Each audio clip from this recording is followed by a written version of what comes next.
Here we go. It's the nightcap right here on BearcatJournal.com. I'm Chad Brendel. He's Aaron Smith. Aaron, it was a Galactic fried chicken day for you. How was your trip? I got it to go. I now have Galactic fried chicken sauce out here in Athens. That was the biggest part of everything. Did the three tendies and the mashed potatoes. Review on the mashed potatoes. They're outstanding, aren't they? They're pretty good. Yeah. I don't know if You I know like what's I don't know if I like the macaroni and cheese or the mashed potatoes more. so should I you want me to give you a secret? Go on. You know what makes the mashed potatoes otherworldly, next level? The sauce. Yeah. You didn't do it, did you? Sure didn't. You didn't do it, did you? You got to put a little bit of you don't have to do a lot, but just a little bit of the sauce on the mashed potatoes, and then you mix the mashed potatoes up, and you got a little bit of that heat from the Galactic sauce. Yeah. And it takes the mashed potatoes from really good to like Galactic. See Damn what I did there? I see what you did there. Next time. Or if you're just out in Athens and you're making mashed potatoes, put a little bit of that Galactic sauce on them. What did I tell you a couple weeks ago? I put that shit on everything. I know. I'm gonna try something new tomorrow. I think we did Costco today. We did a Costco trip, and I got their frozen 1/3 pound like hamburger patties. Yeah. So I'm gonna make some hamburgers tomorrow, and I'm gonna use the Galactic sauce on the burgers, and I'll report back tomorrow night. If you're making your own patties, I bet if you put some of the sauce in there, oh, that would be outstanding. Outstanding. I've talked about it with Action Cookbook. One of the things that one of my mom's secret recipes was taking ground beef and putting A1 sauce and brown sugar, and then making hamburger patties out of that, and they're phenomenal. So I can guarantee putting some Galactic sauce in hamburger patties would be just saying. Electric. Let's get going. We don't have a ton to talk about tonight, but there was something that popped up on the Go Bearcats Twitter feed today that I think is at least worth having a conversation, spending a few minutes on here on the nightcap. Back in 2000, Cincinnati submitted a bid for the 2012 Olympics. Part of that bid was a domed Nippert Stadium to host gymnastics and the medal rounds of basketball, and then they would use the Shoemaker Center for the preliminary rounds of indoor volleyball. And my God, why didn't this happen? Look at that! Look at that! It's glorious. And the other thing I want to say, some people may look at this rendering right here and say that like the stands are too steep. And I would say if you've walked those steps at Nippert Stadium, that is an accurate representation of getting to the top of the steps at Nippert Stadium. Oh yeah, it goes straight up 90 degrees. Aaron, a domed Nippert Stadium, what say you? So we were talking about this as we were prepping for this show. I hate the building. I didn't go to UC. It's not going anywhere. I understand. I think it's not going anywhere. Even in this rendering, it looks delightfully tacky. That's just my 2 cents there. That said, I mean, imagine how much this would have benefited the school to have the dome. Obviously, you wouldn't have ever been able to build any type of expansion to the seating with a dome on top. That's fine. You're done. But you have a world-class facility at that point in time, which is something that nobody has. That would have been phenomenal.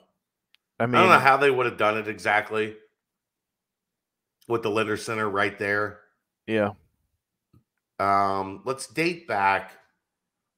2000s, the Linder Center wasn't there, right? Like it was maybe it had been started at that point, or like the designs were in place with an eye on the move to the Big East. But the Lindner Center wouldn't have been right next to it. Right. I don't know that you could have domed it with the Lindner Center right there. Probably not. But again, I mean, it would have been a world-class facility. The uniforms would have never looked as they currently do with all the triangles, because that wouldn't have right been a thing. You would have had Olympic rings perhaps incorporated somehow. Maybe. I don't know. But God, can you imagine? I mean, 2012, they were in London, but you would have had LeBron in his prime playing for the gold in Nippert Stadium. That would have been dope. Like, just absolutely and insane. Look, there's nothing that gets like the world excited more for whatever reason than watching 13, 14-year-old girls flip around. Yeah, I mean, I think I blame that all on the Olympic sports. Like, women's gymnastics is like the mega draw, right?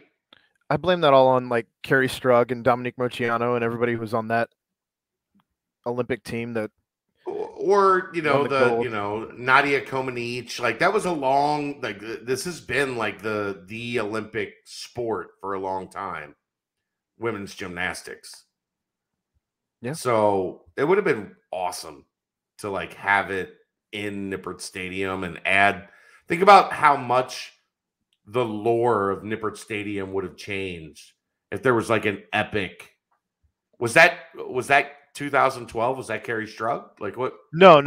I'm just saying, like, that's I feel like that's when the nation like fell in love with women's gymnastics. JC Phelps was on that team, I believe, and she went to my high school, actually.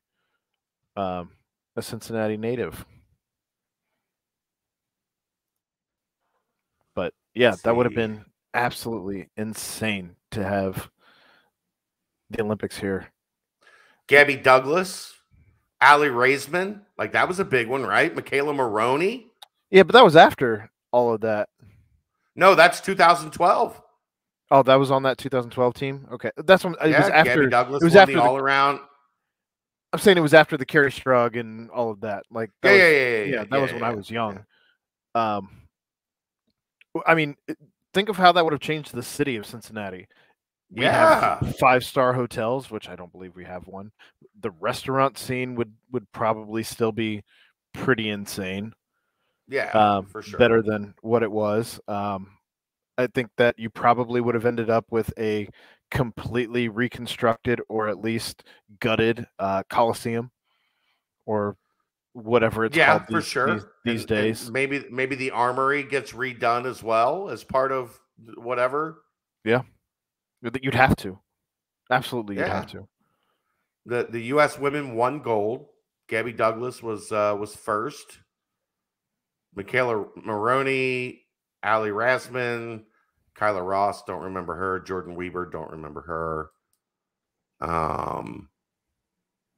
That might have been Gabby Douglas's first Olympic run. She was number one. Like, she got the gold in individual all around. I'm saying I don't think she was in the 2008. I don't believe. Yeah, probably not. Well, yeah. I mean, she probably was like 6. I think she was in the 16 as well, though. Well, of course, yeah, because then she was 10. I hate you. She was 14 by her second trip in the Olympics. She was 14. But no, it would have been amazing. Just that if you go to Go Bearcats Twitter, not the football, the basketball, but the main Go Bearcats Twitter, they have the rendering of what it would have looked like with the women's gymnastics set up on the field, basically at Nippert Stadium with the dome. Could you imagine parking in Varsity Village like we do to go to press conferences or spring ball or whatever, and pulling up on Nippert in a dome? I can't even picture it. It's well, but the dome would start almost at eye level. If you think about it. If you're up, like, if you're Yeah. up, like, on platform level, at like, because you're right there at like the middle of the Shank Pavilion at that point. So it would have been very interesting.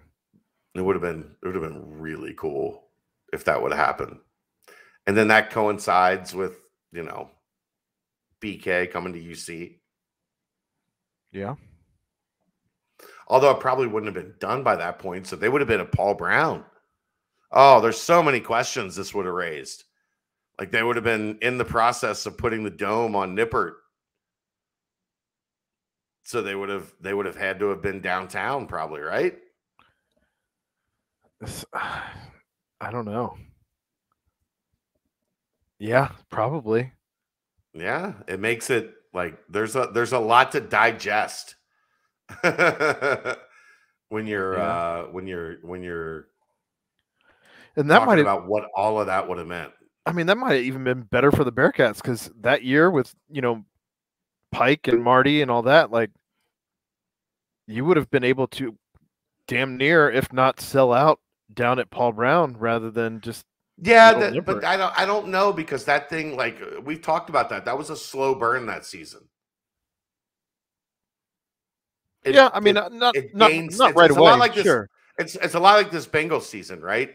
Yeah. Where, like, as it built momentum, it was like, oh wow, this team might be able to. Yeah, they weren't selling out. Be legit. This team might be able to do something.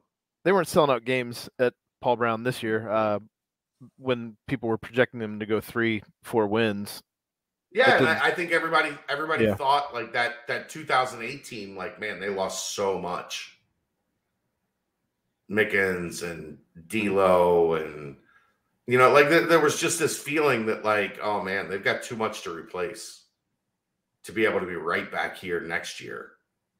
And even better, undefeated. Nobody. That's funny. It's funny. I don't want to get into this.